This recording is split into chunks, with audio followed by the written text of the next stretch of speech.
अस्सलाम वालेकुम। आज हम बात करेंगे टेक्निकल एनालिसिस की। जैसे कि कल हमने फंडामेंटल एनालिसिस की बात करी थी, उससे पहले हमने क्रिप्टो करेंसी का ओवरव्यू लिया था। तो आज हम बात करेंगे टेक्निकल एनालिसिस की कि टेक्निकल एनालिसिस होती क्या। पहले तो जैसे मैंने आपको 2 दिन पहले कहा था, आप अपना अकाउंट बना ले ट्रेडिंग व्यू पे। ठीक है।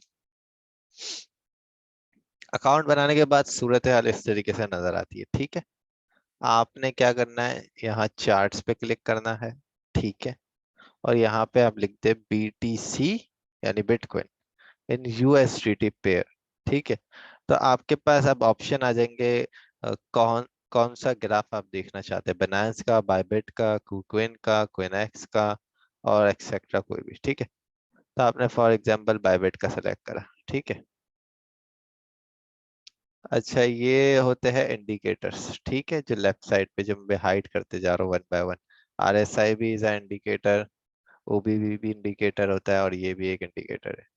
ठीक है। आज हम बेसिक चीजों के हवाले में बात करेंगे सिर्फ कि आखिर ये टेक्निकल एनालिसिस करते क्यों है, और इससे हमें कैसे पता चलता है कि आने वाले वक्त में बिटकॉइन ऊपर जाएगा या नीचे जाएगा। तो लेफ्ट पे आपने ये बार देखी है, नजर आ रही होगी। मैं आपको वन बाय वन पहले टूल्स का और उसके फंक्शंस बताता हूँ और एक ट्रेडिंग व्यू का ओवरव्यू दे रहा हूँ। ठीक है। उसके बाद हम बेसिक स्टार्ट करेंगे अपनी सपोर्ट और रेजिस्टेंस से, कि आखिर सपोर्ट और रेजिस्टेंस क्या होती है। इसकी बेस पे हमें कैसे पता चल सकता है कि बिटकॉइन यहाँ आएगा तो उसके बाद ये यहाँ जा सकता है, या इसका दूसरे लफ्ज में कहें कि इसने अभी यहाँ आके रेस्ट किया है, अब ऊपर जाके रेजिस्ट करेगा। ठीक है। तो लेफ्ट साइड पे आपको एक क्रॉस दिख रहा है, क्रॉस जो ये आपको स्क्रीन पे नजर आ रहा है। ठीक है। अगर आप क्रॉस नहीं चाहते तो ये आपको डॉट मिल जाएगा, और अगर आप एरो चाहते हैं तो आपको एरो भी मिल जाएगा। ठीक है। मुझे क्रॉस ज्यादा पसंद है क्योंकि इसमें हम एक्स एक्सिस और वाई एक्सिस दोनों का पता चलता है। क्रॉस के नीचे यहाँ पे हमें एक टूल बार में ऑप्शन है, इसके जरिए हम लाइन ड्रॉस करते हैं। ठीक है। तो ट्रेंड लाइन मतलब, फॉर एग्जांपल मुझे एक लाइन बनानी है। ठीक है। एक लेवल बनाना है। तो ये सेलेक्ट करा, यहाँ से यहाँ तक का एक लेवल बना दिया मैंने। ठीक है। और इसी तरीके से एरो है। ठीक है। एरो को हम कैसे यूज करते हैं कि हमने कोई भी कैंडल के टॉप पे रखना है। ठीक है। और ये दूसरी कैंडल के टॉप पे भी हमने रख दिया। ठीक है।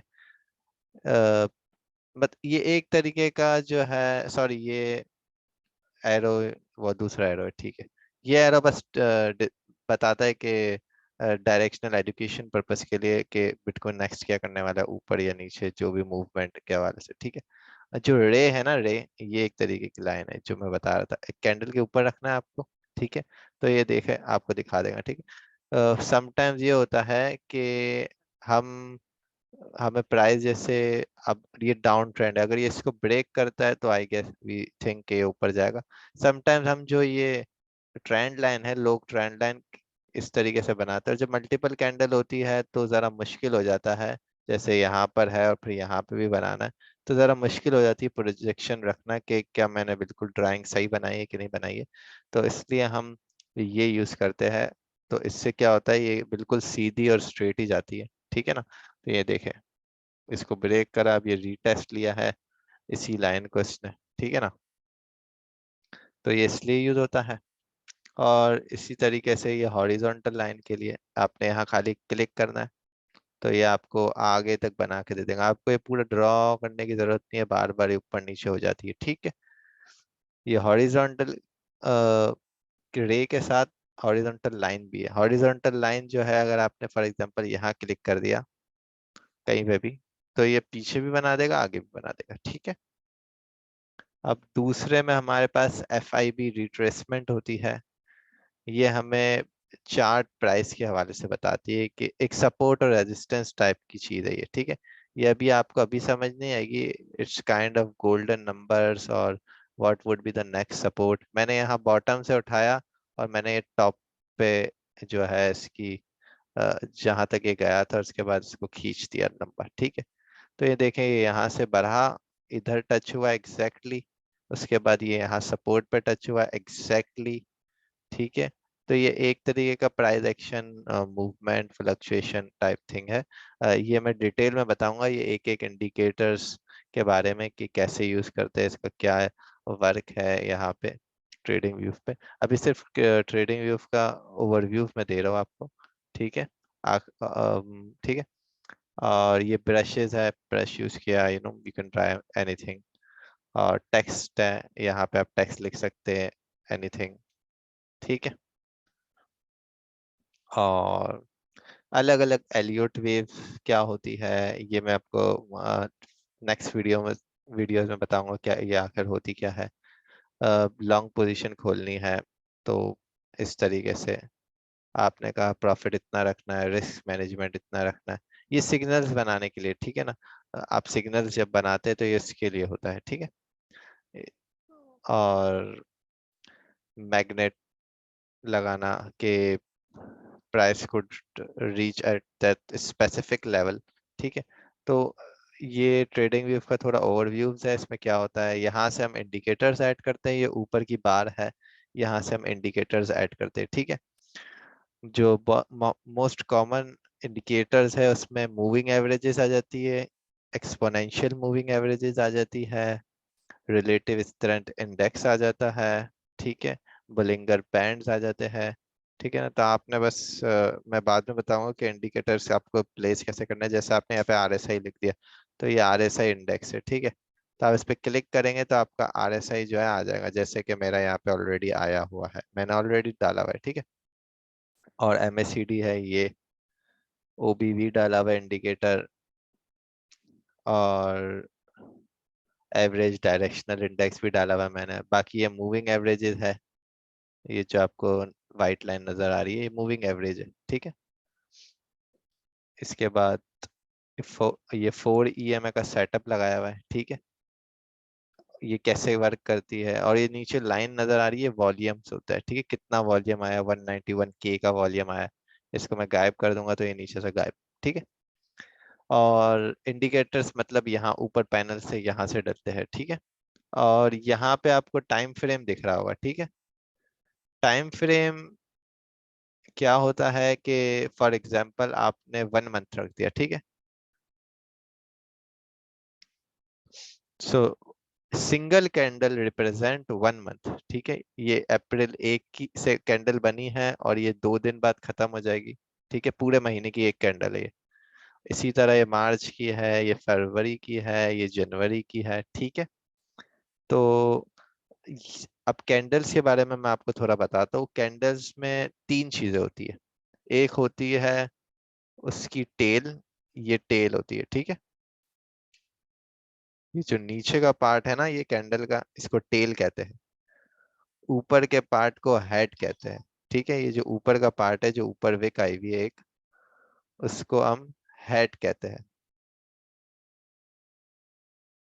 ये हेड है, ये टेल है, और ये जो पार्ट है इसको हम बॉडी कहते हैं। ये बॉडी है, कैंडल की बॉडी। ये इसकी टेल है जो नीचे की तरफ है, और ये उसका हेड है। तो समटाइम्स लोग रेफर करते हैं कि एक विक आने वाली है, तो विक को क्या कहते हैं, या तो विक ऊपर की तरफ आती है जैसे इस तरीके से जो आई हुई है, ठीक है, या ये विक नीचे की तरफ से आती है जो यहाँ पे आई हुई है, ठीक है। Which is a kind of manipulation. Exchanges, जो बड़े बड़े एक्सचेंजेस होते हैं, लोगों को लिक्विडेट करने के लिए ये करते हैं। लिक्विडेशन क्या होती है, उसका क्या ताल्लुक है कैंडल से, ये तमाम चीजें मैं थोड़ा एडवांस लेवल में बताएंगे। अब खाली बेसिक बेसिक बात कर रहे हैं हम। तो कैंडल्स का बता दिया, कैंडल्स क्या होती है, हेड, टेल और ये इसकी बॉडी, ठीक है। 1 मंथ पे हमने क्लिक किया है ऊपर टाइम फ्रेम में, तो एक कैंडल 1 मंथ को रिप्रेजेंट कर रही है। 1 वीक पे अगर हम करते हैं तो एक कैंडल 1 वीक को रिप्रेजेंट कर रही है। For example, this candle was last week candles and this candle was current week candle, and it will close in 3 days and 3 hours, ठीक है। फजर 5 बजे हमारे यहाँ पाकिस्तान में कैंडल की क्लोजिंग होती है, ठीक है। चाहे वो डेली हो, वीकली हो, मंथली हो, ठीक है, वहां दिन खत्म होता है, ठीक है। तो 1 week represent 1 week candle, daily represent daily candle, ठीक है, ये डेली की कैंडल है। कल बिटकॉइन में ये कैंडल बनी थी, उससे पहले ये बनी थी, ठीक है। 4 आवर में 4 आवर की कैंडल रिप्रेजेंट होती है, इसी तरीके से 1 आवर में 1 आवर की एक कैंडल। अब हर घंटे एक कैंडल बनेगी, 18 मिनट बाद ये कैंडल क्लोज हो जाएगी, फिर एक नई कैंडल बनेगी, ठीक है। इसी तरीके से 1 मिनट की भी कैंडल होती है, हर मिनट बन रही है, देखना भी अगले 26 सेकंड में ये कैंडल क्लोज होगी और एक दूसरी कैंडल बनेगी। अब वेट करते हैं कैंडल का बनने का।